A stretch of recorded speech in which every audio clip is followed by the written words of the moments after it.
ለውጡ ሲመጣ ለረጅም ጊዜ የተዘጋ ቧንቧ ከፍተናል።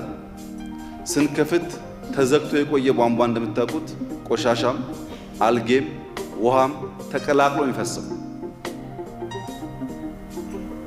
የተቀላቀሉ በርከት ያሉ ለኢትዮጵያ ሕልውና የማይበጁ ውሳቤዎች ፈሰዋል።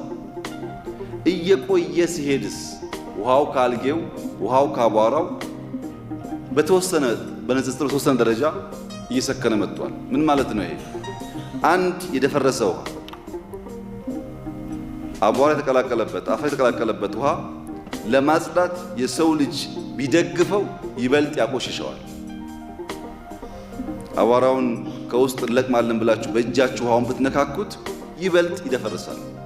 የደፈረሰን ነገር የሚያጠራው ስክነት ነው፣ ጊዜ ነው።